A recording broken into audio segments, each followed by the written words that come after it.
Olá, caríssimos, eu sou Carlos A. Júnior e sejam bem-vindos ao projeto Um Quarto de Oração, na nossa catequese destrinchada.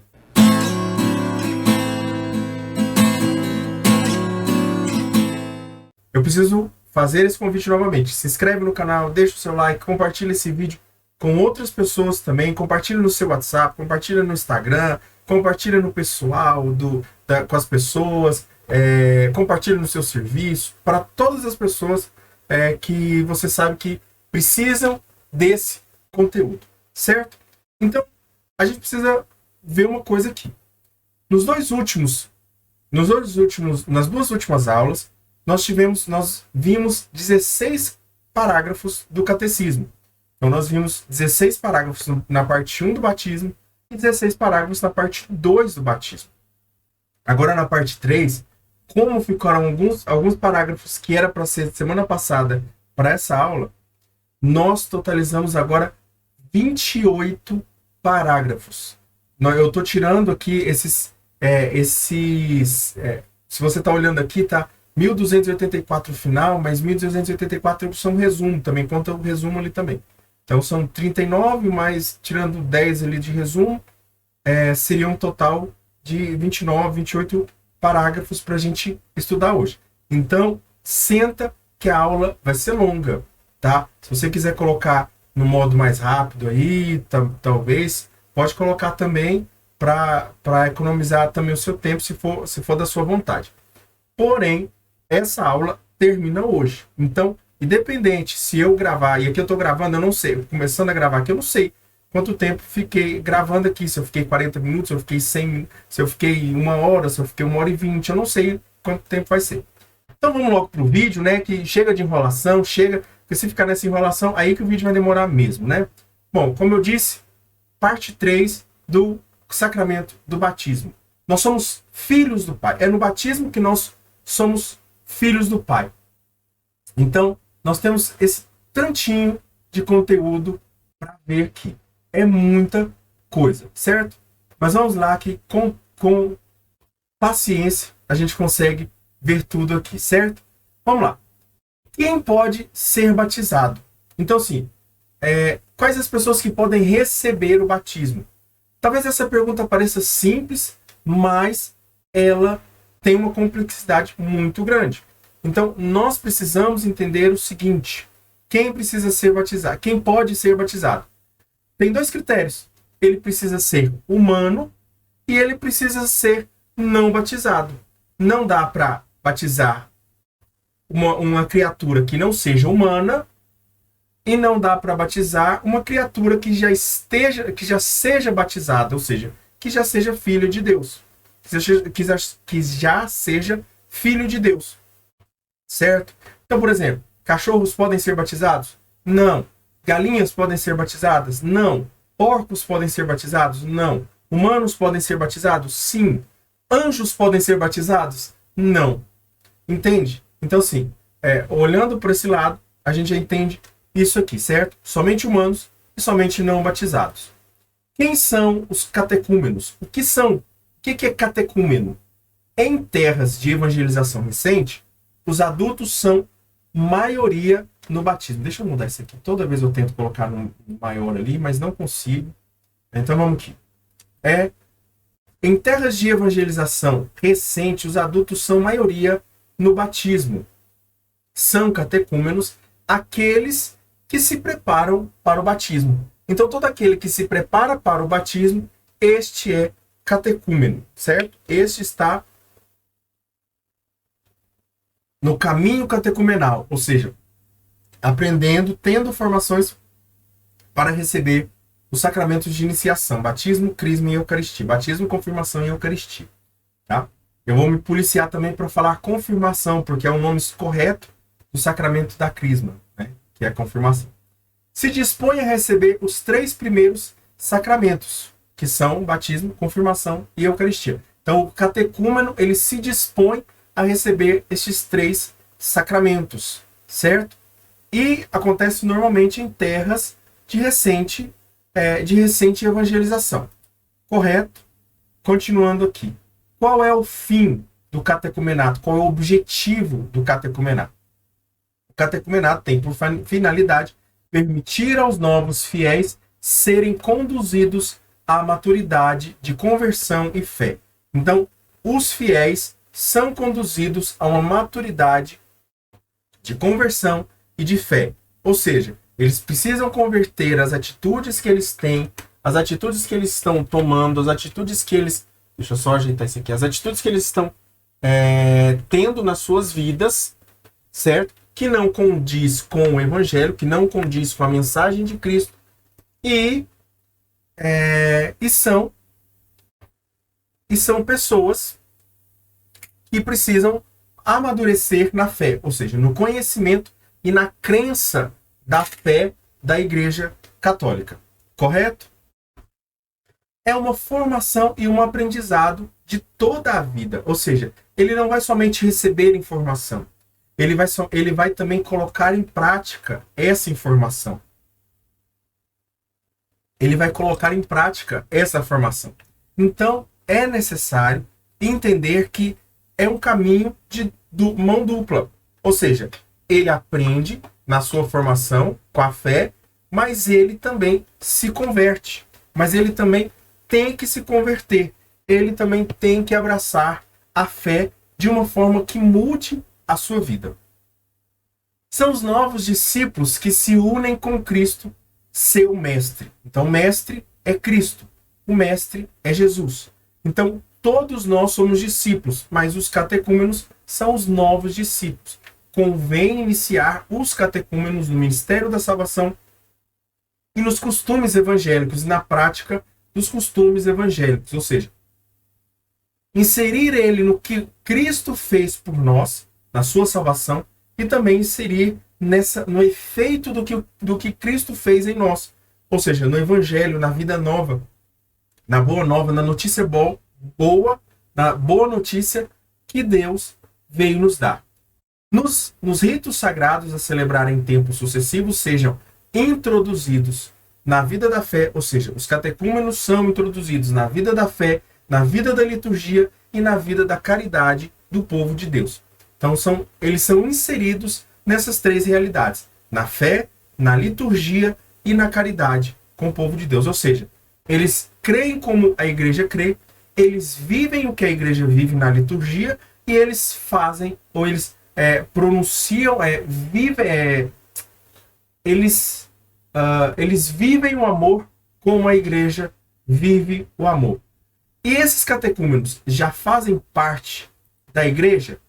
Sim, o catecismo vai dizer que eles sim, já fazem parte, já estão unidos à igreja. Ainda não são filhos de Deus, ainda não são filhos porque ainda não passaram pelo batismo, mas já são pertencentes à igreja, já são membros da igreja, já são da casa de Cristo.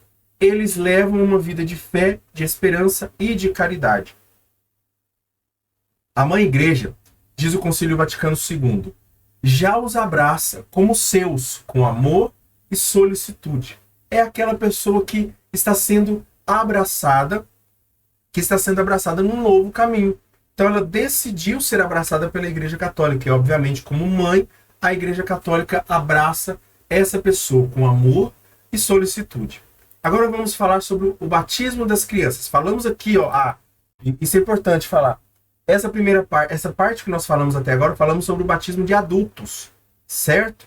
Agora, como é o batismo das crianças? Bom, o batismo das crianças ele é um pouquinho mais simples, porque a gente entende um pouco mais, porque na grande maioria das vezes o batismo que acontece hoje, que nós participamos, certamente, é do batismo que nós frequentamos ou vamos, são batismo de crianças, né?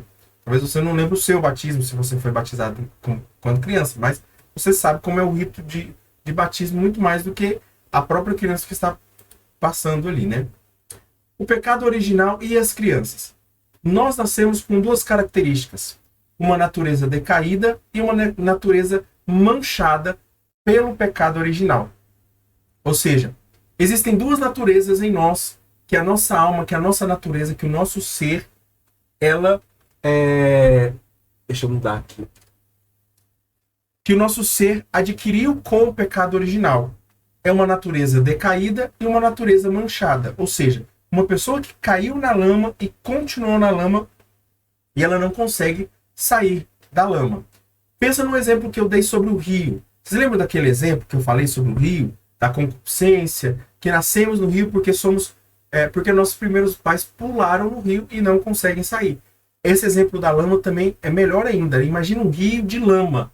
E aí esse rio de lama, os nossos pais, Adão e Eva, pularam nele e eles não conseguem sair. Eles não conseguem sair dessa areia movediça, que é o pecado original. O pecado original que foi vencido, o pecado que foi vencido por Jesus. E é no batismo, e por nascerem assim, as crianças têm necessidade do batismo, ou seja, muito mais do que um adulto, muito mais cruel deixar um adulto nessa lama, né, da lama do pecado original, que os nossos primeiros pais carregaram. Nós não temos culpa, mas temos as consequências dessa culpa. Temos as consequências desse ato dos nossos primeiros pais. Então, muito mais cruel seria deixar uma criança do que deixar um adulto. Então, nesse lamaçal, correto? Você consegue entender isso que eu expliquei? No sentido de que é crueldade deixar um ser humano nessa lama, nascer nessa lama e continuar nessa lama. Quanto mais uma criança. Então, essa é a necessidade do batismo das crianças. E o batismo, ele nos livra das trevas e nos faz filhos de Deus. Nos livra das trevas e nos faz filhos de Deus. E o batismo, ele nos liberta do poder das trevas e nos transfere para o domínio da liberdade dos filhos de Deus. Agora somos pertenças de Jesus. Somos pertencentes ao Cristo, somos pertencentes a Deus. O batismo dá-se às crianças por pura gratuidade da salvação. É muito mais belo, é muito mais gratificante, né? É muito mais gratuito. Ou seja, uma pessoa que não pediu e recebeu tamanha graça, que nós sabemos agora quanto o batismo é, e que não pediu e que recebeu tamanha graça, é muito mais gratuito. É muito mais gratuito uma pessoa que não pediu uma bênção tão grande mas recebeu. Entende? Do que um adulto, por exemplo, que vai lá, ele pede, claro, obviamente, o efeito é o mesmo, o efeito de tudo é o mesmo, porém, a criança, ela não pede, então ela recebe uma graça muito maior. É uma gratuidade maior, pura, né? Essa gratuidade é pura. Ela não tem a necessidade de pedir do adulto. Deixai vir a minhas criancinhas e não as impeçais. Nós já falamos sobre essa passagem. Essa passagem é a passagem que define o batismo das crianças, né? Privar do batismo as crianças logo após o nascimento é privá-las da graça inestimável de se tornar filhos de Deus. Certo? Então nós já entendemos isso. O papel dos pais e dos padrinhos é este. Qual é o papel dos pais e dos padrinhos? O papel dos pais, muito mais que sustentar o corpo, é dar sustento para a alma de seus filhos. Você que é pai, você que é mãe, você sabe que você tem que dar sustento físico, material para o seu filho, né? Para ele sobreviver, obviamente, para ele se nutrir, para ele estudar, mas muito mais do que esse sustento do corpo é o sustento da alma. Se um pai ele não se dedica a dar o sustento da alma para uma criança, ele não está fazendo nada. Ele não está fazendo o que realmente importa. O que realmente importa é dar sustento para a alma. Obviamente, não pode se negligenciar o sustento do corpo, mas e não é uma questão de escolha. Não é uma questão de escolha. Aquele pai que dá sustento da alma, ele automaticamente vai dar sustento ao corpo. Mas nem todo aquele que dá sustento ao corpo vai dar sustento à alma para seus filhos. Certo? Então, pais, tomem atenção quanto a isso. Os pais cristãos têm o papel de sustentar a vida que Deus lhes confiou. Deus confiou uma vida a você, que é o seu filho, a sua filha. E você tem o papel de sustentar essa vida. Sustentar essa vida com a graça de Deus. Não é com a sua graça, não são com as suas forças, é com a graça de Deus. Batizar crianças é tradição imemorial da igreja, ou seja, não se tem ideia de quanto isso surgiu. Desde sempre batiza-se crianças, desde que a igreja é a igreja, desde que Cristo subiu aos céus, batiza-se crianças, certo? Explicitamente atestada desde o século II, ou seja, no século II nós temos certeza, é explícito, é atestado, que havia-se o batismo das crianças. No entanto, é bem possível que, desde o princípio da pregação apostólica, quando casas inteiras receberam o batismo, se tenham batizado também as crianças. Então, nós já falamos sobre isso nas outras aulas, né? Mas reforçamos aqui, né? Quando pensar que Pedro, quando foi batizar algumas casas, ele foi batizar, e não se diz que da exceção, fala assim, foi batizado, mas com exceção das crianças. Não tinha essa exceção, não se colocava na palavra de Deus, na própria palavra de Deus, tá bom? Só a escritura. Então, na palavra de Deus, está lá escrito que não era exceção, não tinha exceção para receber o batismo. Vamos falar agora de fé, desse conjunto entre fé e batismo. O batismo é o sacramento da fé. É pelo batismo que nós recebemos a fé.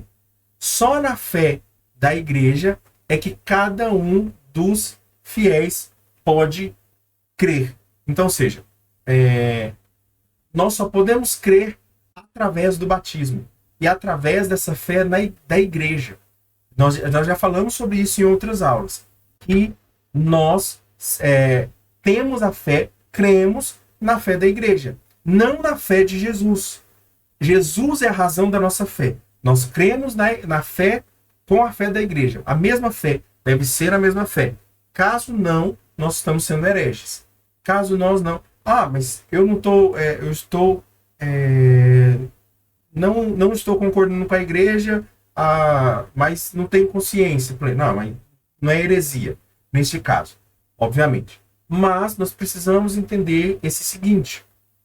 Nós precisamos entender este seguinte, que nós recebemos a fé da igreja, que nós cremos na fé da igreja.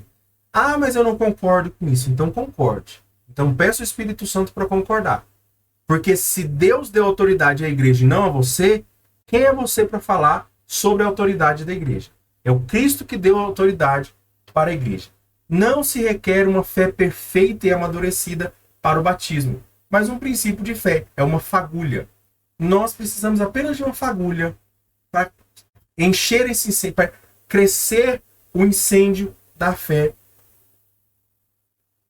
nas nossas vidas. Então fala assim, mas a criança ela não crê, ela precisa só de uma fagulha. Ela não precisa de mais nada. Quem vai sustentar essa fagulha são os pais. Quem vai sustentar, obviamente, que pela força do Espírito Santo, pela unção do Espírito Santo e pela ação do Espírito Santo, essa fagulha permanece. Mas quem vai crescer essa fagulha nas crianças são os pais. Não é necessário apresentar um incêndio, apenas uma fagulha. É aquela palavra que Jesus fala, né? É o grão de mostarda. É a fé do tamanho de um grão de mostarda. Quando nós temos uma fé do tamanho do grão de mostarda, nós podemos transformá-la nas maiores hortaliças que já se tem ciência, certo? Ao catecúmeno ou ao seu padrinho. Aí lembra que eu falei dos pais lá em cima? Serve também para os padrinhos, tá? Serve também para os padrinhos, não se esqueça disso. Ao catecúmeno e ao seu padrinho pergunta-se.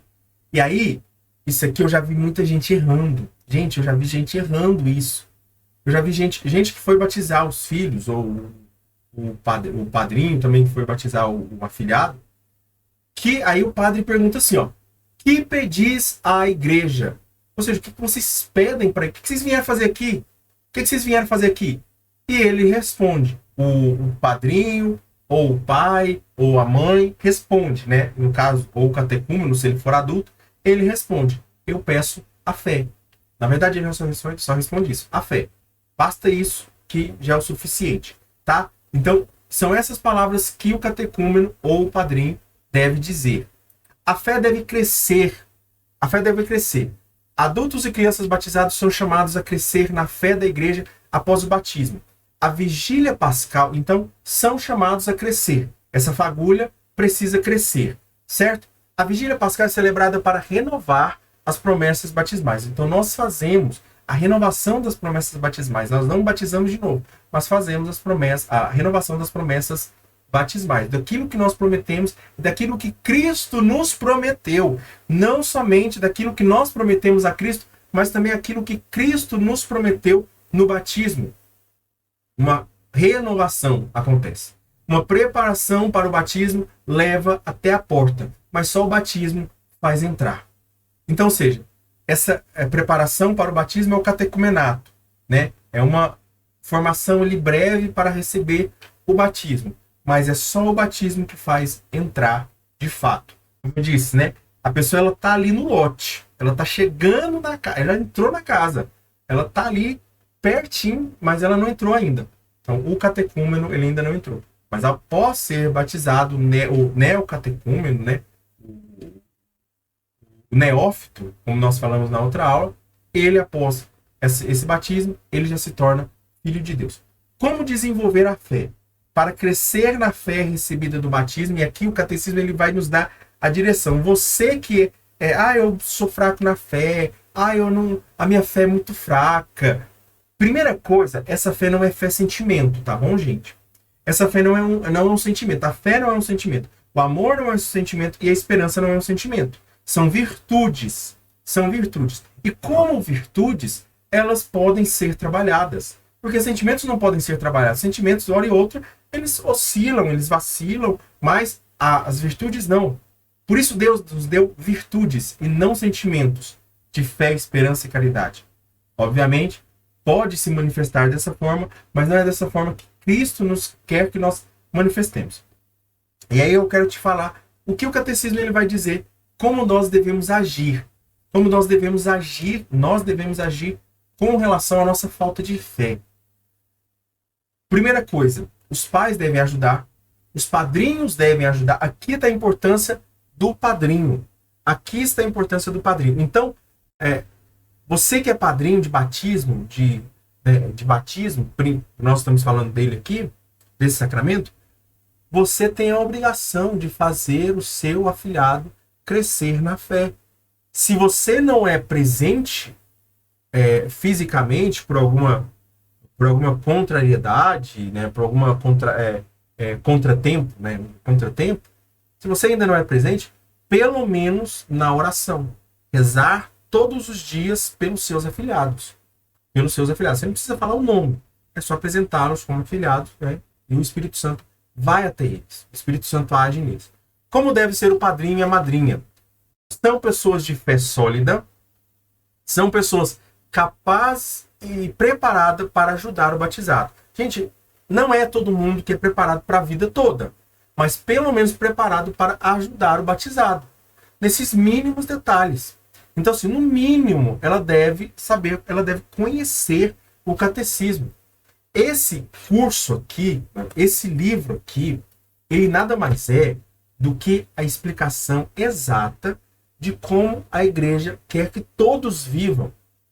Ele é o manual do cristão, ele é o manual do católico. Do católico não, do cristão. Eu vou falar do cristão todo. Todos os cristãos deveriam ler isso aqui. Todos os cristãos deveriam ler isso aqui. Até os protestantes. Até os protestantes, para entender o que é a fé de verdade. E a tarefa dos padrinhos também é um verdadeiro ofício eclesial. Ou seja, assim como o padre tem um ofício eclesial, assim como o bispo tem um ofício eclesial, os padrinhos também, porque a nossa fé, a nossa vida, ela é muito mais espiritual do que material. Nós temos que entender que a nossa luta é contra os espíritos, não contra os seres humanos, não contra as coisas materiais, contra as coisas corporais, mas contra as coisas espirituais. Então, o papel do padrinho é cuidar e zelar espiritualmente, muito mais fisicamente do que espiritualmente, o batizado. Certo? Esta era a última parte que nós veríamos Iríamos ver na última aula. Agora que vai começar a aula dessa semana, que é o 5, o 6 e o 7 aqui, certo? Nós temos 25 minutos só de aula, mas vamos assim, já chegamos nos 25 minutos, mas vamos lá, vamos acelerar aqui. Mas já não respondemos essa pergunta. Quem pode batizar? A pergunta é, quem pode batizar?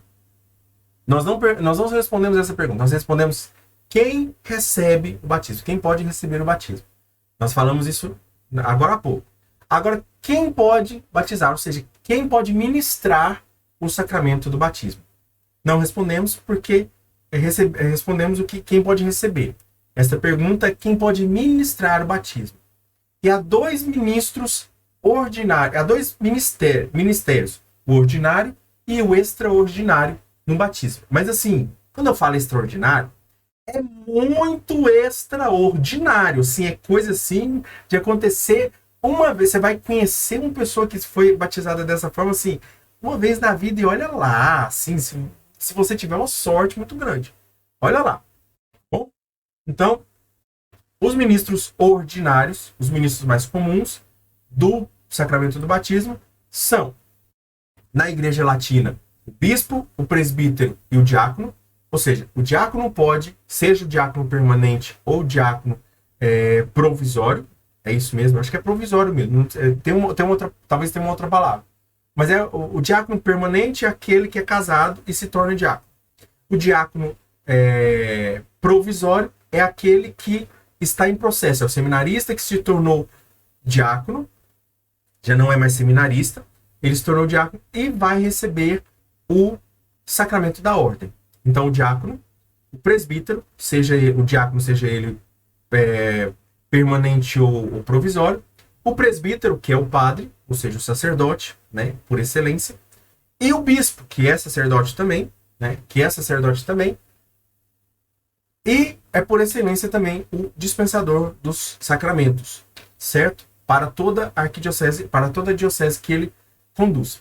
E na Igreja Oriental, que é a que nós não vivemos, né, que nós vivemos na Latina ou na Ocidental, é o bispo e o presbítero, ou seja, o diácono não celebra o batismo lá, certo? Ordinariamente. Agora, extraordinariamente, quem é que pode receber? Quem é que pode ministrar o sacramento do batismo? Qualquer pessoa, até mesmo um não batizado.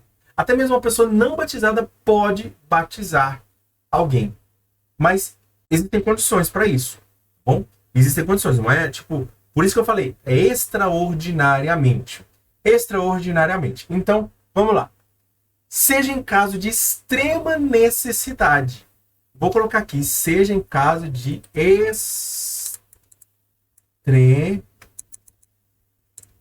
extrema necessidade. E tem a intenção requerida. Ou seja, querer fazer o que faz a igreja quando batiza. O que a igreja faz quando batiza uma pessoa? Quando dá o batismo para uma pessoa? Tira ela do pecado original, tira ela do pecado, né? Perdoa ela dos pecados por ordem de Deus, por ordem de Cristo, e faz dela o filho de Deus. Então, ele deve querer isso também. Não é por uma brincadeira, eu vou fazer isso aqui, mesmo que faça a mesma forma. Se a intenção é outra, se a intenção é uma brincadeira, uma jocosidade, não foi batismo, tá bom? Seja em caso extremo de necessidade, tenha a intenção requerida e utilize a fórmula batismal trinitária, certo? Nós já vimos a fórmula trinitária, a fórmula batismal trinitária. O que é isso? Batizar em nome do Pai, do Filho e do Espírito Santo. Fulano de tal, eu te batizo em nome do Pai, do Filho e do Espírito Santo. A igreja vê a razão desta possibilidade na vontade salvífica universal de Deus e na necessidade do batismo para a salvação. O que quer dizer aqui? Traduzindo em miúdos isso aqui. A igreja vê isso aqui, ela possibilita que qualquer pessoa possa batizar, porque a salvação é para todos. A salvação é universal. Eis aí a origem da palavra católico, é para todos. é universal, é para todos. E também uma necessidade de que, se todos devem ser chamados à salvação, o batismo é a porta de entrada para a salvação. Não se recebe a salvação sem o batismo. Não se recebe a salvação fora da Igreja Católica. A Igreja Católica, que dispensa todos os sacramentos, ela está dizendo que é pelo batismo que se chega à salvação, que se entra pela porta da salvação.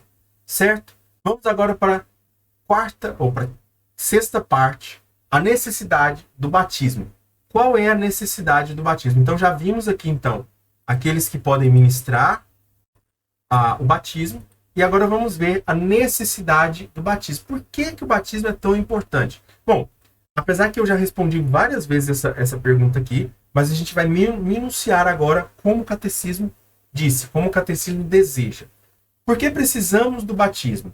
Precisamos do batismo porque Jesus afirma que o batismo é necessário para a salvação. O próprio Cristo afirma isso e ordena aos seus discípulos: anunciem o evangelho e batizem todas as crianças. Batizem todas as nações. Ou seja, Cristo está dizendo o seguinte: não é só batizar. É batizar, mas antes anunciar o evangelho. Aos que anunciassem o evangelho, ou seja, se você anunciar o evangelho, deve-se batizá-los. Se essas pessoas pedirem os sacramentos. Porque às vezes você vai falar, com uma pessoa, ela vai dizer assim: não quero, não estou afim, não quero saber disso não. Bom, aí ela tem que pedir. Nesse caso ela tem que pedir. Se ela não pede, vida que segue para você. O batismo é a garantia da entrada, da única entrada na bem-aventurança eterna. Então, o que acontece? O que está querendo dizer aqui? Batismo é a garantia da entrada. É aquela porta. Só tem uma porta. E a porta é o batismo. Nenhum outro sacramento é porta. Nenhum outro sacramento é porta. Se na casa dos sacramentos, cada um seria um cômodo, o batismo seria a porta. E só uma porta. Só existe uma porta nessa casa. Não existe porta dos fundos, não existe nada que não existe outro lugar para entrar. Não existe janela que a pessoa possa entrar. Não se deve negligenciar a missão dada pelo Senhor de batizar. Ou seja, é uma ordem dominical, é uma ordem do Senhor. Se é uma ordem do Senhor, deve ser obedecida. É a ordem de Jesus, e nós devemos obedecer. Deus ligou a salvação ao sacramento. Deus ligou a salvação ao sacramento do batismo, mas ele próprio não está prisioneiro dos seus sacramentos. O que quer dizer essa parte em verde aqui? Quer dizer que Deus ele pode salvar uma pessoa que não foi batizada? Pode. Deus pode. Por meio da igreja, obviamente, mas é o meio ordinário. Mas vamos supor que uma pessoa lá nos cafundós do Judas, que nunca ouviu falar de Cristo, mas teve uma vida reta. Deus quer salvar essa pessoa. Ele pode? Sim, porque ele pode tudo. Ele é Deus, é ele que manda, é ele que fez a bagaça toda, então é ele que pode. Certo? Então ele pode. Não é porque Deus quis. Aquela resposta. Porque Deus quis. Por que Deus salvou? Porque Deus quis. Certo? Ele não está preso aos sacramentos. Certo? Os sacramentos estão presos à igreja. Quem é dispensadora dos sacramentos é a igreja. Certo? É como se dissesse assim, olha, a igreja ela tem esses 7 caminhos aqui, ou seja, esses 7 sacramentos para salvar as pessoas. E o batismo é o sacramento de entrada. É a única porta ali que a gente entra, é o pedágio. Certo? Depois que entrou naquela autoestrada, a gente tem as 7 faixas ali para conduzir. Mas até então, a gente só tem uma faixa, que é o batismo. Entrou no batismo, resolveu. Enfim. Deus pode pegar essa pessoa e levá-la lá para o céu, sem passar pela autoestrada, sem passar pela rodovia? Sim. Por quê? Porque ele quer, e ele pode, e ele faz. Certo? Vamos lá. Batismos extraordinários. Uma pessoa que não recebeu o batismo pode ter os frutos do batismo em 2 ocasiões. É isso que a gente estava falando aqui agora há pouco. né? Deus pode batizar, Deus pode salvar algumas pessoas. Mas em alguns casos, as pessoas podem ter os frutos do batismo, mesmo que não seja batizada. Mesmo que não tenha recebido o batismo, ela pode receber os frutos do batismo em dois casos: no batismo de sangue e no batismo de desejo. Certo? O que são esses batismos de sangue, batismo de desejo? Batismo de sangue é quando sofre a morte por causa da fé.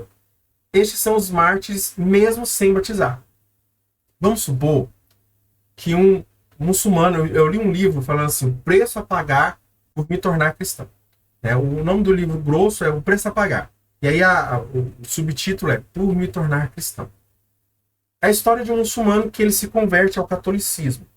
E lá ele passa riscos e riscos para morrer. De morrer na mão das pessoas, né? Que não gostavam que ele mudou de religião. Se ele tivesse morrido antes de ser batizado, e que ele ficou muito tempo esperando, e é uma história real, uma história verídica, tá? Se ele tivesse morrido antes, ele passaria pelos frutos do batismo através do batismo de sangue, porque ele morreu pela fé da Igreja Católica. E também por desejo.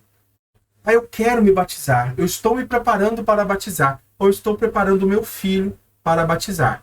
Mas aí, infelizmente, você que ainda não é batizado, ou o filho que ainda não é batizado, a filha que não é batizado, por uma tragédia, morre. Por uma situação inesperada, morre. E aí o que acontece? Mas havia o desejo de batizar. Foi antes do batismo, havia o desejo de batizar. Nesse caso, eles também desfrutam do fruto do batismo. Quando havia o desejo de batismo, antes da morte o encontrar. Caso o catecúmeno morra antes do batismo, garante-lhes a salvação que não puderam receber pelo sacramento. E precisa de 3 coisas para isso. Um desejo explícito, ou seja, ele precisa falar, não adianta só pensar, ele precisa falar isso para alguém, um arrependimento dos seus pecados e viver em um estado de caridade. Porque não adianta ele falar assim, eu quero ser batizado, mas eu vou continuar vivendo do jeito que eu quero viver no pecado, ou eu vou continuar, não vou viver no pecado, mas também não vou fazer caridade, não vou ajudar as pessoas, não vou servir. Não. Aí a pessoa não está querendo de fato o sacramento. Porque o sacramento ele implica em viver como Cristo viveu, ser cristão. E sendo cristão, ele foge do pecado e busca o amor. Quem pode salvar-se sem o batismo? Existem algumas pessoas que podem salvar sem o batismo?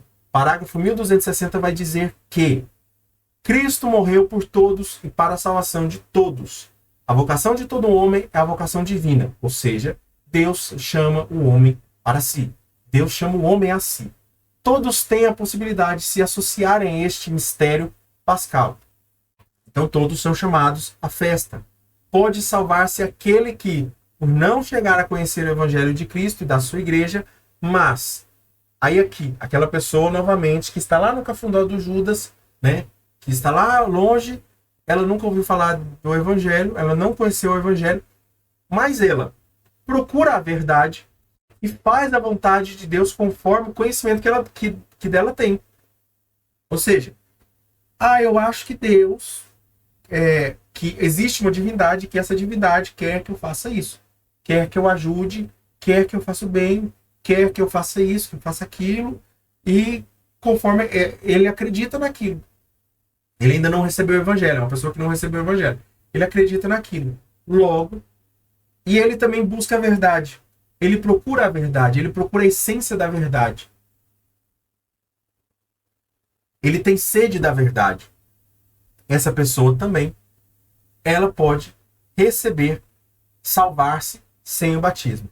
Podemos supor que tais pessoas, essas pessoas que não viveram o Evangelho, que não conheceram o Evangelho, teriam desejado explicitamente o batismo se deles tivesse conhecido a necessidade. Ou seja, são pessoas que têm potencial, que talvez a gente não chegue a conhecer, mas que elas têm potencial para pedir o batismo. Se elas soubessem do Evangelho, elas poderiam, e aí só Deus conhece essas pessoas. E as crianças que morrem sem batismo? A gente já falou aqui, né? A igreja confia a elas a misericórdia de Deus. Isto se explícita no rito do respectivo funeral. Ou seja, no rito do funeral, até mesmo das crianças não batizadas, que existe um rito de funeral para crianças batizadas e um rito de funeral para crianças não batizadas. Bom, a misericórdia de Deus e o carinho de Cristo pelas crianças nos faz crer que Deus dispôs um caminho de salvação. É aquele caminho que sai do caminho, que é fora do caminho. Que Deus quer o atalho. É Ele que se vira. É Ele que se vira. Ele que é o dono. Ele que manda tudo. Ele que faz. Ele quer fazer. Ele faz. E aí, por isso, é mais urgente ainda o apelo da igreja a que não se impeçam as crianças de virem a Cristo pelo dom do batismo. Ou seja, não impedir de batizar as crianças. O quanto mais rápido, melhor. Certo? Gente, olha que maravilha. Nós andamos muito. Nós andamos muito. Obviamente que todos esses... vamos dar uma pausa aqui um pouco para a gente respirar. Muita coisa para absorver. Já vimos 3 partes das 4 que nós veríamos hoje. Então, a aula nossa hoje eu acho que está sossegada.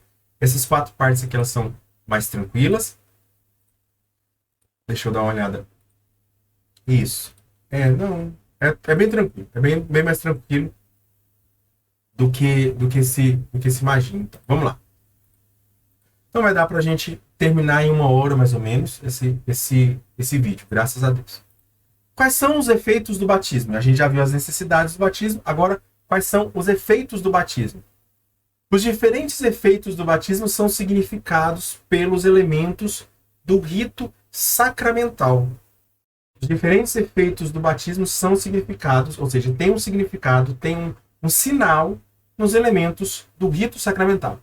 A imersão na água, a gente já falou isso aqui, mas a gente vai sempre repetir, porque o catecismo ele repete, tá? Gente, lembrando que o que eu estou falando aqui, eu só estou traduzindo o que o catecismo falou, tá bom? Algumas vezes eu coloco algumas coisas de fora, mas raríssimas vezes, e quando eu faço, eu falo que está fora do catecismo, mas que auxilia o catecismo, certo? Tudo isso aqui está dentro do catecismo, certo? Você pode até acompanhar, por isso que eu coloco os parágrafos aqui. Dá um trabalho isso aqui para você acompanhar. Você pode ir acompanhando a aula, né, vendo o catecismo aqui, ó, com o catecismo aberto, ó, 1200 e tal. Aí você vai conferindo. Se eu falar besteira, você escreve aqui nos comentários. Fala, cara, você falou isso aqui, besteira. Eu corrijo, eu posso corrigir no outro vídeo, no próximo vídeo, tá bom? Mas, por favor, se eu falar, entenda que eu estou falando besteira sem saber, tá bom? Porque eu quero acertar. O meu intuito é acertar aqui. Vamos lá. A imersão na água evoca os símbolos da morte e da purificação, ou seja, mergulha-se na água, depois retira-se da água. É aquela explicação que eu dei da semana passada do peixe, né, que é retirado, pescadores de homem, que é retirado das águas para viver uma vida nova, ou seja, retirados das águas do batismo, mas também da regeneração e da renovação. Porque a própria água, como eu estou bebendo aqui, ela é símbolo de vida, de regeneração e de renovação. A água que chega a uma floresta queimada, ela dá renovação, ela regenera aquela floresta queimada. Então há 2 efeitos principais: a purificação dos pecados e o novo nascimento no Espírito Santo. Então a purificação dos pecados é retirado os pecados e a pessoa é purificada de todos os pecados e ela se torna um novo ser no Espírito Santo, ou seja, ela se torna um filho de Deus. O batismo é para a remissão dos pecados. Todos os pecados são perdoados. Todos os pecados são perdoados. Pelo batismo, todos os pecados e penas são perdoados. O pecado original, os pecados pessoais, ou seja, uma pessoa que cresceu, uma pessoa que já é adulta, e ela cometeu alguns pecados, mas se converteu e está buscando uma vida de santidade, até mesmo aqueles pecados são perdoados. E também as penas devidas ao pecado. Se você não viu o vídeo que eu falei sobre indulgências, eu explico um pouco lá, mas aqui eu posso explicar melhor, certo? O que são essas penas devidas do pecado? Eu estava pensando sobre isso. Imagina que na cruz, Jesus, ele salvou aquele ladrão, o bom ladrão, correto? ele perdoou os pecados dele. Mas ele não impediu o ladrão de morrer na cruz. Ele não tirou a pena do ladrão. O ladrão morreu na cruz. Certo? O ladrão morreu na cruz. Ou, imagine que uma pessoa ela cometa um crime, ela bata numa pessoa, ela dá um soco na cara de uma pessoa. E ela vai presa. Só que aí ela se arrepende, a cabeça dela esfria, ela se arrepende e vai atrás da pessoa e pede perdão para a pessoa, pede para se encontrar com a pessoa e pedir perdão para a pessoa. E aí essa pessoa perdoa ela. Mas ela ainda está presa. Ela ainda está presa, porque ela cometeu um crime. Certo? Só que aí essa pessoa vai lá e retira a queixa. E ela retira a queixa, aquela pessoa é liberada da pena dela. É isso que acontece. Então, indulgência é isso. Então, tem que entender uma coisa. Perdoar, mas não retirar a pena, é perdão ainda. Ou seja, você ainda vai pagar pelo que você fez. Pelo que você fez. Por uma questão de justiça. Mas, eu não quero que você pague. Você não precisa pagar. Eu acho que você já fez uma atitude. A sua atitude de vir a mim, a sua atitude de contrição já foi suficiente. A sua obra meritória, unida a Cristo, foi suficiente para também não só tirar o pecado, não só perdoar os pecados, mas retirar a pena. Certo? Conseguiram entender o que é? É que pecado é diferente de pena, certo? A mais grave pena que tem o homem no pecado é a separação de Deus. Então, diante de todas as penas que o ser humano pode sofrer, a separação de Deus é a pior. Por isso que o purgatório não é semelhante ao inferno. Porque no inferno existe a separação de Deus. É o único sofrimento que as pessoas têm lá, é a separação de Deus. Talvez as pessoas vejam pouco isso, mas isso é muito grande. Até mesmo um ateu, até mesmo uma pessoa que detesta Deus, odeia Deus, declaradamente odeia Deus, Deus a ama. Deus está nela. E Deus age nela. E ela nem vê. Assim, né? E ela nem vê. Mas Deus age nela. Deus age nela. Assim, e age muito, muito, muito nessa pessoa. Nessa pessoa. Quanto mais uma pessoa que se entrega a Deus. Né? Mas, aqui, nós temos, então, também a certeza de que essa é uma pena. Então, existem outras penas também. Por exemplo, um sofrimento aqui no dia a dia, ou sofrimento do purgatório também, né? São sofrimentos que a gente passa por penas, que a gente pode oferecer como penas expiatórias dos nossos pecados, ou seja, das nossas penas. Que expiatória que tira a pena. Esta principalmente é restaurada no batismo, ou seja, separação de Deus, muito mais do que as outras. Se as outras são, esta com excelência, ela também acontece. Ou seja, nós éramos separados de Deus antes do batismo. Depois do batismo, nós somos reintegrados em Deus. E o que permanece após o batismo? Porque, assim, parece que eu falei que o batismo tira tudo, né? Não, o batismo não tira tudo, tá bom? Existem coisas que o batismo não tira. Coisas ruins, tá bom? Coisas que são próprias do ser humano por conta das consequências do pecado original. Permanece no batizado certas consequências temporais do pecado. Ou seja, temporais porque são só para essa época. Os sofrimentos, a doença, a morte, as fragilidades inerentes à vida, as fraquezas de caráter, a concupiscência. Vamos falar um pouquinho de cada um desses aqui. Então, todo mundo sofre. Ah, porque foi batizado, ele não vai sofrer mais. Vai sofrer. Ah, porque ele é batizado, ele vai adoecer. Não, o batismo não garante que a pessoa não vai adoecer. Ah, porque ele é batizado, ele não vai morrer. Não, também não. Porque ele é batizado, ele não vai sofrer fragilidades inerentes, ou seja, ele vai ser um super-homem forte. Não, ele vai ter fragilidades de caráter, que precisam ser moldadas, de virtudes que precisam ser moldadas. Ele vai ter fraqueza de caráter também, ele vai ser... se ele não lutar contra, ele vai ser um fracasso no caráter. As concupiscências, ele vai ser sempre tendencioso, ele não vai ser tendencioso. Não, vai sim. Ele vai ter tendência ainda a cair nos pecados, que é uma inclinação. A concupiscência é uma inclinação para o pecado. Fomes peccati. Isso aqui é latim, tá? Deixa eu colocar em itálico aqui, né? Itálico, latim, entendeu? Bom, vamos lá. Fomes peccati. Fome de pecar. Ou seja, a concupiscência é essa fome de pecar. Mas não quer dizer que é porque a gente está com fome que a gente precisa comer, né? Ah, tô com fome de comer doce. Mas eu fiz penitência de não comer doce. Tô com fome, tô com vontade de comer, mas não vou comer. E aí? Isso é fome. Mas nem toda fome precisa ser saciada. Entende? Tá? Então, essa concupiscência é uma fome que a nossa carne espiritual, ou seja, a nossa alma, quando a gente fala de carne, da carne, não é do corpo, tá? É a alma que assumiu características carnais. E essa concupiscência, essa isca, ou seja, esse aguilhão, que é colocado ali pra gente,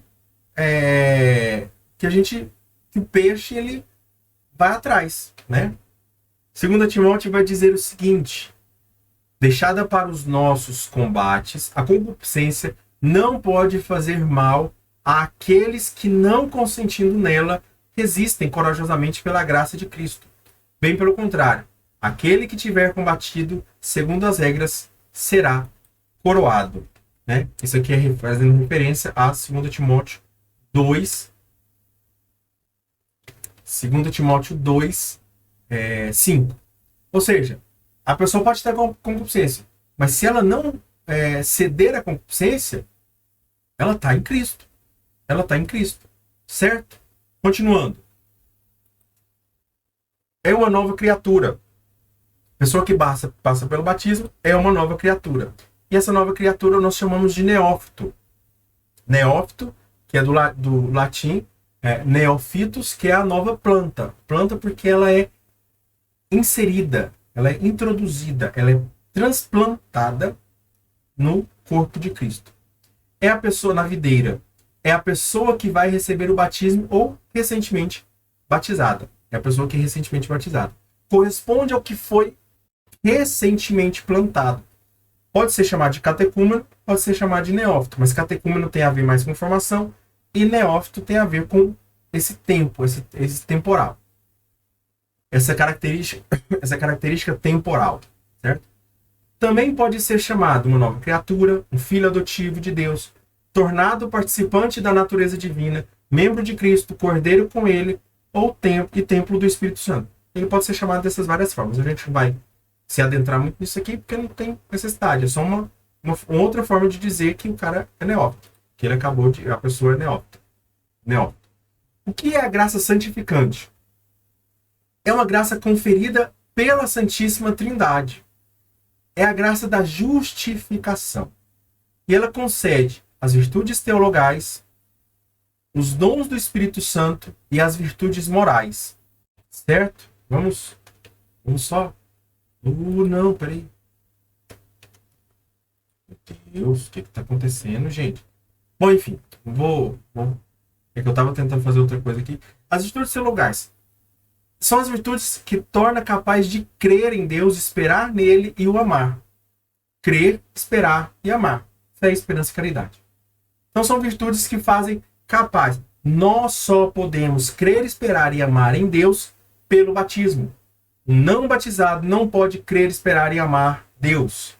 Não pode. Ele pode ter características de que espera, de que ama, de que crê. Mas ele não crê. Mas ele não espera. Mas ele não ama. Bom? Só o batizado pode. Porque ele recebeu de Deus.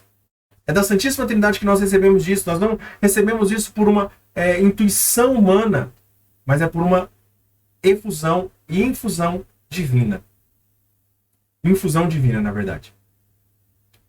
Os dons do Espírito Santo também são aqueles que são confirmados em nós na crisma, na confirmação. Mas que já nos é dado no batismo, tá bom? Então, catequista, você que vai dar crisma aí, você não pode falar que ele vai receber sabedoria, conselho, ciência, piedade, fortaleza, entendimento e temor de Deus na crisma. Ele já recebeu. Essas vão só ser confirmadas nele, certo? E também as virtudes morais ou virtudes cardeais. E as virtudes morais aqui, essas sim, até mesmo um pagão pode manifestar, que são as virtudes da prudência, justiça, fortaleza e temperança. Inclusive, isso aqui, se eu não me engano, é de Aristóteles, viu, gente? Nem é da Igreja Católica. Para você ter uma ideia, quanto a Igreja ela entende que se alguém, mesmo que não seja da Igreja, falou a verdade, é acolhido aquilo que ela fala, porque a Igreja está afim da verdade e não da pessoa, e não interessado no que a pessoa foi, mas no que a pessoa falou. E se ela falou a verdade, como Aristóteles disse, essa é uma formação de Aristóteles, é a formação grega, certo? Prudência, justiça e fortaleza, que são as virtudes morais. E são as virtudes que lhe permitem crescer no bem, ou seja, a pessoa vai fazendo o bem ali. Assim, todo o organismo da vida sobrenatural do cristão tem a sua raiz no santo batismo, certo? Vamos lá agora, incorporados na igreja, entender como nós somos incorporados na igreja, que é corpo de Cristo. Somos membros de Cristo. Pelo batismo, nos tornamos membros de Cristo. Membros uns dos outros. Somos incorporados na igreja. Então, somos membros de Cristo e membros uns dos outros. Então, nós somos uma única comunidade com Cristo. Somos incorporados na igreja. Somos o único povo de Deus. Somos da nova aliança. Somos uma nação que não tem. E aí, é uma nação. Nós somos uma nação. Nós somos uma nação. Vou repetir isso. Nós somos uma nação que não tem limites naturais, humanos, culturais, de raças ou de sexo. Ou seja, nenhuma limitação, nem natural. Pode ser batizado. Não. Pode ser batizado igual a gente falou lá no início. Pode ser batizado quem for ser humano. Quem for ser humano. Limites humanos. Ou seja, a pessoa é tetraplégica. Não pode ser batizada? Pode. A pessoa é analfabeta cultural, né? Pode? Não. Ela pode ser batizada também. De raças. Ela é da raça Tutankamônica. Vou inventar uma raça aqui para não ser racista, né? Obviamente. Não, ela pode também. Se ela for humana, pode. Limites de sexo também? Só homens, só mulheres? Obviamente que também não, né? Isso aqui é a mais óbvia. Somos pedras vivas que fazem parte desse edifício vivo que se chama igreja. Pedras vivas para a edificação deste edifício espiritual. Tornam-se sacerdotes, profetas e reis. Certo? E aqui, entender que igreja não é somente nós, mas é nós com Cristo. Tá? O corpo de Cristo é manifestado, que é a igreja, é manifestado por nós e por Cristo, que é a cabeça. Pertencemos a Cristo. Ao batizar, nos tornamos pertenças de Cristo, pois ele morreu e ressuscitou por nós. Então é a mesma coisa que falar assim, você deve isso para a pessoa. Você deve a sua vida para ela, para Cristo. Certo? Os batizados devem confessar diante dos homens a fé que de Deus receberam por meio da igreja e participar na atividade apostólica e missionária. Então, manifestar a fé e participar da vida apostólica e missionária do povo de Deus. Apostólica e missionária quer dizer discípulos missionários. São aqueles que aprendem e passam para frente. Temos uma dívida com Cristo, por isso temos deveres e direitos no batismo. Quais são os direitos e os deveres no batismo? Os deveres são: nós temos o dever de sermos servos de Cristo da sua igreja, obedientes a ele e a sua igreja, dóceis a ele e a sua igreja, respeitosos a ele e a sua igreja, e afetuosos a ele e a sua igreja, e com a igreja. Direitos. Quais são os direitos do batizado? Eu falei dos deveres primeiro, para ser mais difícil, e agora quais são os direitos do batizado. Olha que maravilha. Nós temos direitos também, tá vendo? A gente recebe muita coisa. Mas na verdade eu estou falando mais de coisa que a gente recebe do que coisa que a gente... Falar dos deveres aqui eu falei rapidão. Mas é importante a gente parar aqui e anotar. Anota isso no caderno. Servos de Deus, obedientes, dóceis, respeitosos e afetuosos. Com Cristo e com a igreja. E os direitos são: direito a receber os sacramentos. Com todos os outros sacramentos agora está liberado receber se você é batizado. Direito a ser alimentado com a palavra de Deus. Ou seja, receber sempre a palavra de Deus. E direito a ser apoiado com outras ajudas espirituais da igreja. Agora você é nosso membro, você faz parte da gente. Você faz parte da gente. E aí, uma coisa a falar aqui também, esse direito a receber os sacramentos é, obviamente, se um sacramento, uma pessoa que recebeu o sacramento do matrimônio, ela não pode receber o sacramento da ordem, né? Uma pessoa que recebeu o sacramento da ordem, ela não pode receber o sacramento do matrimônio. A pessoa que recebeu o sacramento do matrimônio não pode receber de novo o sacramento do matrimônio. Certo? Só nesses casos, nesses dois casos, o sacramento do serviço, mas a gente vai ver lá pra frente o sacramento do serviço, né? Os apóstolos missionários de Cristo. Então agora somos discípulos missionários, apóstolos missionários.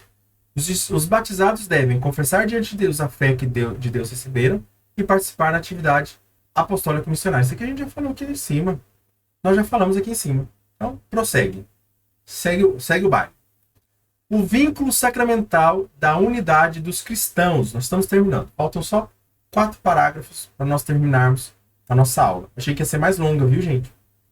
Nós também estávamos conversando com algumas pessoas, achei que ia ser mais longa. O batismo é o vínculo de todos os cristãos. Todos os cristãos têm um fundamento, como fundamento o batismo. Ou seja, só pode ser chamado de cristão aquele que é batizado. Certo? Até mesmo os cristãos que não estão em plena comunhão com a Igreja Católica. Batizados que têm um batismo legítimo. Certo? Batizados que têm os batismos legítimos. Aí você pode procurar aqui quais são as igrejas legítimas que são que têm comunhão com a Igreja. Certo? No batismo de preferência. Se creem em Cristo e foram devidamente batizados. Ou seja, deve ser essas duas coisas. Fé e batismo. Fé e batismo. Como nós falamos lá em cima. Eles estão em comunhão imperfeita com a Igreja Católica. Eles estão em comunhão imperfeita com a Igreja. Mas estão em comunhão. Tá bom? É uma comunhão imperfeita. Mas é uma comunhão ainda. Certo? Olha meu computador pisando aqui. É uma comunhão imperfeita. São justificados no batismo pela fé. São justificados no batismo pela fé. São incorporados em Cristo, têm o nome de cristãos e são reconhecidos como filhos de Deus. Então, até mesmo essas pessoas que não vivem na comunhão plena com a Igreja, plena, diferente de imperfeita, não vivem na comunhão plena com a Igreja, eles são chamados cristãos e são reconhecidos como filhos de Deus. O batismo, pois, o constituiu vínculo sacramental da unidade vigente entre todos os que por ele foram regenerados. Diz o Concílio Vaticano II. Batismo constitui o vínculo sacramental da unidade vigente entre todos os que por ele foram regenerados. Então, quem passou pelo batismo tem um vínculo com todas as pessoas. Por isso nós os chamamos de irmãos. E aí o batismo ele nos dá uma marca, certo? Ele nos dá uma marca. A marca do batismo. O batismo marca o cristão com um selo espiritual indelével que não pode ser apagado. É uma caneta permanente, muito mais uma caneta permanente, obviamente. Né? É algo gravado na carne, na alma da pessoa. Muda a estrutura até da alma da pessoa. Faz ele pertencer a Cristo. E não pode ser repetido. Nós já falamos isso, mas vamos repetir, né? Um batizado não pode receber o batismo de novo. Há uma só fé, um só Senhor e um só batismo. O pecado também. Nenhum pecado pode apagar a marca do batismo. Então, o batismo tem dá essa marca, e nem o pecado, que é o algo mais forte, o algo mais forte que existe, né? Ou melhor, a gente entraria em uma discussão teológica aqui, mas, enfim. O pecado não pode apagar a marca do batismo. Nem o pecado pode. Ele pode impedir que o batismo produza frutos. Porque a pessoa desejou isso. A pessoa vai procurando pecado, procurando pecado, procurando pecado. Ela vai, de certa forma, impedindo que o batismo produza frutos. E o batismo também é a primeira consagração da pessoa. Todo batizado pode dizer: eu sou consagrado. Eu sou consagrado, porque eu fui separado por Cristo. O batismo é a primeira consagração do cristão e dá-nos caráter sacramental. Consagra-nos para o culto religioso do cristão. E ele nos impõe um selo que capacita e compromete-o a servir que nos convoca a viver um testemunho de santidade e caridade, e é o selo com que o Espírito Santo nos marcou para o dia da redenção. Este selo deve ser guardado até o último dia e nos garantirá o céu. Vamos falar só um pouquinho a respeito disso aqui, ó. Guardado até o último dia, ou seja, não adianta a pessoa viver uma vida toda na graça e no último dia ela pecar mortalmente. Ela vai, porque ela não permanece, ela não perseverou até o fim, como o próprio Senhor disse. Quem perseverar até o fim será salvo. É o selo que o Espírito Santo nos marcou para o dia da redenção. Ou seja, no dia da redenção, quando nós formos nos apresentar diante de Deus, esse selo vai estar conosco. Fala assim, ó, não, esse aqui é batizado. Esse aqui não é. Esse aqui é batizado. Esse não é. Assim por diante. E que nos convoca a viver uma santidade e caridade. Batizado que não vive em busca de santidade e caridade. Ah, mas isso é só para os padres. Não, é para todo mundo. É para todo batizado. Por isso, olha o papel do padrinho, do pai aqui, da mãe aqui. De sair de lá não é só uma convenção social, não, tá, gente? Batizar crianças não é só convenção social, não. Tá bom? É muito mais do que isso. Correto? Então é isso. Nós finalizamos o sacramento do batismo nessa aula. Terminamos aqui em 1h06, tá bom? Bom, é um bom tempo, né? Felizmente foi muito tempo, né? Gostaria de ser fosse mais rápido, uns 40 minutos de aula toda vez, mas é isso então.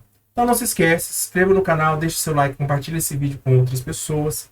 Deus abençoe você. Semana que vem nós começamos o sacramento da confirmação, o sacramento da crismação, o sacramento da crisma.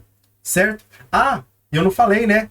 Gostaram do cenário novo aqui? O que vocês acham? Comenta aqui no final. O que vocês acharam? Foi eu que fiz. Eu acabei de terminar isso aqui. Fiz no sábado e no domingo, pela manhã. Consegui organizar o cenário e já pus para gravar aqui para vocês. Já pus para gravar para ter o primeiro gostinho. Tá com cheiro até de tinta, ó. Quer ver? Faz aí, ó. Sente o cheiro de tinta aí, ó. Tá conseguindo sentir aí? Então é isso, então. Então, tudo isso para melhorar o objetivo para vocês, tá bom? Louvado seja nosso Senhor Jesus Cristo, para sempre seja louvado. Tudo por Jesus e nada sem Maria. Fiquemos selados na proteção do Deus que é Pai, Filho e Espírito Santo. Amém. Deus abençoe a sua vida.